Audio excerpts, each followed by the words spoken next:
And see, it's not important how long you live. What's important is how you live. Hello, everyone. Welcome to Good Money, your trusted source for personal finance advice. I'm Tanya Rivero in New York. Ever wonder what it would be like to work from home? With advances in technology, more and more people are looking for home-based jobs that could easily give them the flexibility of setting their own hours and perhaps find a better work-life balance. It enables you to run your own business, be your own boss, but with the backing of another company that's there because you're selling their products or their services. Wouldn't it be nice if your commute consisted of stepping to the kitchen for a cup of coffee, then into your home office? Well, thanks to the internet, plenty of people do it daily. Best commute in town. Very short. Takes me about 30 seconds. We get to choose our own hours. It allows me to have the flexibility to do things with my wife and my daughter. So there are real work-at-home jobs out there. There is opportunities to work at home. You just need to find out what type of an opportunity you're best suited for and research it and pursue it. For Money Talks, I'm Stacy Johnson. It's an automated way to make money on the internet. So, how does it work? And why would you share it with somebody? This is exactly how this works. All right.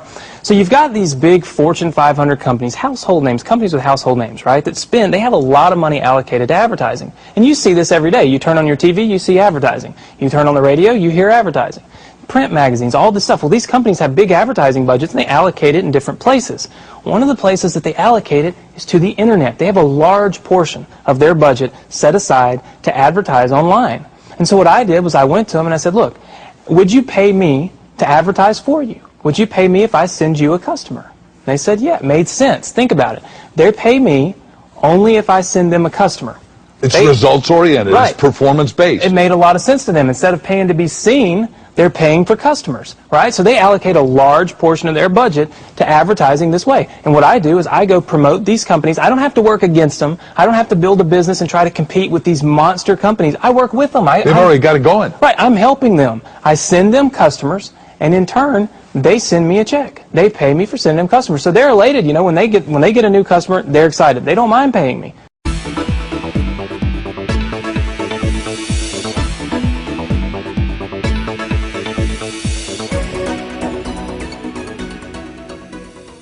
Hi, my name's PJ, and welcome to our short presentation.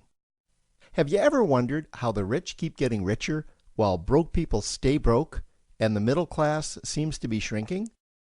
Well, this isn't nearly as mysterious as it may appear when you examine the specific differences in how broke people, the middle class, and the rich spend their money. Now, this is such a simple concept, yet so profound, it nearly knocked me out of my chair when I finally understood it. I'm going to show you exactly how the rich spend their money, and you can evaluate for yourself why they keep getting richer and the broke keep getting broker, and why the middle class remains so stressed out. Now, to get started, I'd like to review some financial terms we'll be using during this presentation. The terms that you need to be familiar with are cash flow, which means money you bring in, expenses, which means money you spend, assets. Now, this is the most confusing one. You're probably familiar with the traditional definition of an asset, which is something you own or have equity in. However, back in the 1990s, Robert Kiyosaki introduced us to a new definition of an asset in his groundbreaking Rich Dad, Poor Dad series of books. Robert taught us that an asset is something that pays you, and that's the definition we'll be using here. Liabilities is the last term, and it's defined as things that cost you money. As an example, a house is typically viewed as an asset, but can it actually be a liability? Yes, with our revised definition, anything that costs you money is a liability, not an asset. If you have a mortgage, your house is an asset to your banker because it pays him or her every month. But could a house also be considered an asset to you? Yes, in the right circumstances it could, when it pays you money. Let's say you buy a house and you rent it out, and it paid you a positive cash flow every month after all expenses. That would then be considered an asset. Now, one more time with the terms, just to be very clear before we continue. Cash flow is money you make. Expenses, that's money you spend. An asset pays you, and a liability costs you. Now let's take a look at how broke people spend their money. Now, when I say broke people, I'm not referring to the destitute. I'm speaking about that large portion of our society that lives from paycheck to paycheck and who never seem to have any money. In fact, most times there's more month left at the end of their money, and I'm sure many of you can relate to that group. On payday, broke people buy what I'm going to call stuff. Well, what's stuff? Well, that's inexpensive things that people buy that they don't really need to survive. You go into someone's house and you can't find any counter or tabletop space in the whole house because of all the stuff on it. Their house and their cars are full and cluttered with stuff. Well, where do they get all this stuff? They buy it at the flea market, at the garage sale, at the dollar store, at the craft show. So cash flow comes in and then it goes straight out the expense column to buy stuff. You see, broke people never really educate themselves on assets and liabilities. They justify buying all of this stuff by claiming that it costs so little. But over the years, it's all they ever have. The problem is their cash flow never produced or created more cash flow. Now, please understand, I'm not undermining or taking any shots at this or any group.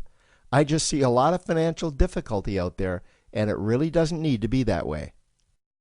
Creating wealth isn't a mystery, it's a formula. The only reason someone doesn't create wealth is because they either don't know the formula or they don't apply the formula. Now let's take a look at the middle class. The middle class is the group that society mistakenly thinks are rich. They're not. Yes, they typically earn a six-figure income, and many of them appear rich, but it's what they buy with their money that keeps them prisoners of the middle class. What they typically buy are liabilities. Remember the definition of a liability? Things that cost you. By buying liabilities, the money gets pushed up and out their expense column. Liabilities are items like cars, boats, houses, airplanes, credit card debt. Now let's see just how this happens. The middle class gets a nice paycheck, let's say $10,000 for the month. They then split that down the middle and they pay their monthly expenses with half, and with the other half, they make a down payment on a new car. The car costs $5,000 down, and after they add on the insurance and the maintenance, that liability now costs $1,100 new dollars every single month. A few months go by, and they want a boat, then a vacation home, a Rolex watch on their credit card, a vacation on their credit card. And before you know it, their liabilities have raised their expense levels to near or above their income levels. They actually spend equal to or more than they make. Meaning that they have to go to work and make a certain amount of money every single month just to cover their liabilities. The other important issue with both broke people and the middle class is that normally all of their cash flow is dependent on their own effort, meaning that they've educated themselves to exchange their knowledge and expertise for someone's money. Also, the money they earn is usually the highest taxed form of income. Here's an example. An attorney is knowledgeable about law, so people pay him or her in exchange for that knowledge on an hourly basis. The problem here is that if the attorney isn't sharing that knowledge with a client, then the attorney isn't making any money.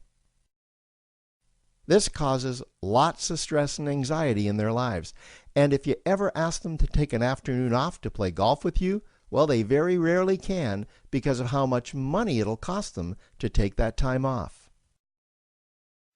On the surface, life's pretty good. The reality is that it's a roller coaster ride. That's the middle class.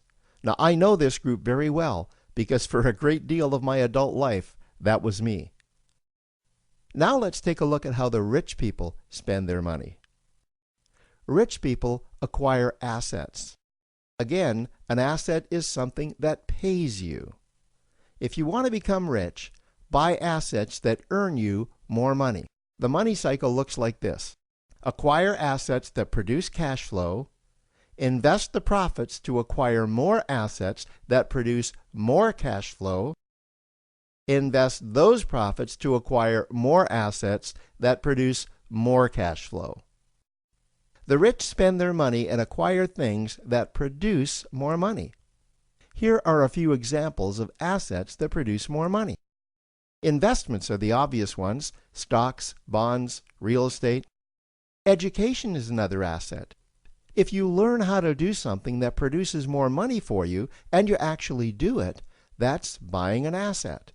There's a great quote that goes, "If you think education is expensive, you should see how expensive stupidity is." Another example of assets you can acquire that pay you are cash-generating opportunities, especially those opportunities that can create a passive cash flow. Passive meaning that once you build it up, the money continues to flow whether you're still building it or not. Here's a small example. Let's suppose you bought a pinball machine and you put it in a barber shop, and you don't spend any of the profits. You save them until you can buy another pinball machine and put it in another barber shop. This, by the way, was Warren Buffett's first business.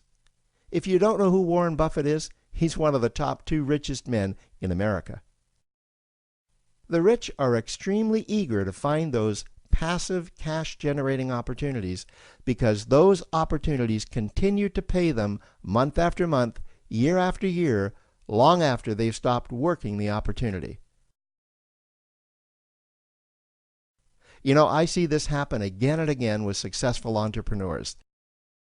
They find a passive cash flow stream that they build up, and it continues to pay them month after month, year after year. They then take those profits and multiply them in another passive cash-generating opportunity, and then again in another. In conclusion, here's what I've learned over the years. You can't find these passive cash-generating opportunities unless you're open to hearing about them. Then, once you find them, you must be willing to see what fits you and then act. Now, the reason I say this is that I once answered a hokey little ad that I ended up generating 7 figures from, simply because I answered that ad and then took action. These opportunities are out there, you just need to find them. You also must be opportunistic enough that when the right situation does present itself, you don't miss it. So remember, broke people buy stuff, the middle class buy liabilities, and the rich acquire assets, preferably cash-generating opportunities that can create passive cash flow. They then take that cash flow and invest it in another asset that produces more cash flow. That's the wealth creation formula. Now, I trust you found this introductory information helpful. Now, to learn about one of the greatest cash-generating machines on the planet, click on the link below to proceed to step 2. Hey. Don't ever let somebody tell you you can't do something.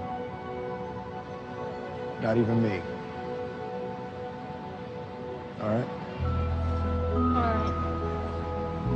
You got a dream, you got to protect it. People can't do something themselves. They want to tell you you can't do it.